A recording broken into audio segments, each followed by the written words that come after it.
So now that we have our corners installed, our corners, our J-channel around our windows, and our starter strip, we can begin installing the vinyl siding. One thing you got to be careful with is, because vinyl siding expands and contracts, you don't want to cut it tight.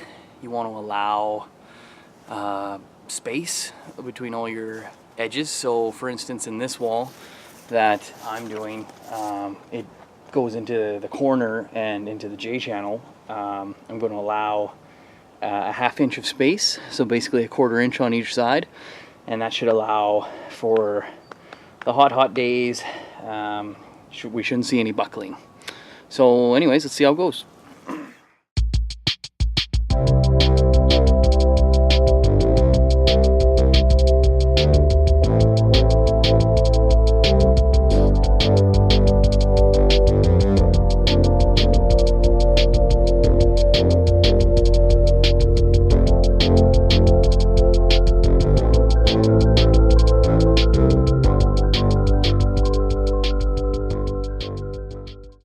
One thing I forgot to mention is you don't want to nail your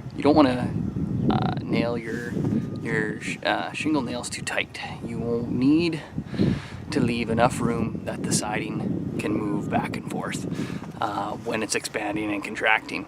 You want to space your nails about 1 foot to 16 inches, and yeah, should be there for life.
It's very important to try to keep your vinyl siding even as you work your way up the windows. If you don't, you can get into trouble at the top of the window and your piece won't fit. So what I like to do is measure down the window occasionally just to make sure you're relatively close to even.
Here we are installing the finish strip for the vinyl siding. It has a groove in it, which the last piece of siding locks into. Since you have to cut the last piece, you don't have a nail strip. This allows the final piece to lock in. So this here is our final piece to install. It goes up into that finish strip up top.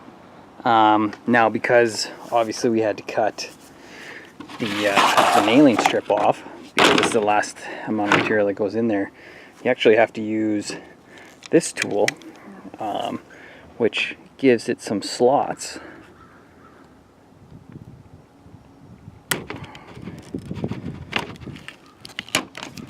And what that does is it gives us this little indent which fits up into that finish strip groove and locks it in.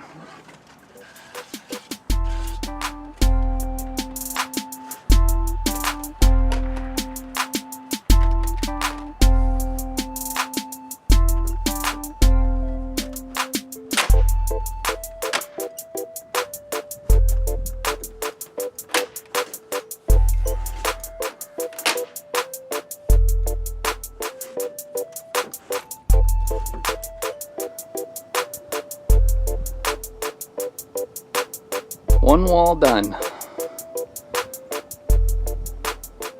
Only 16 more to go.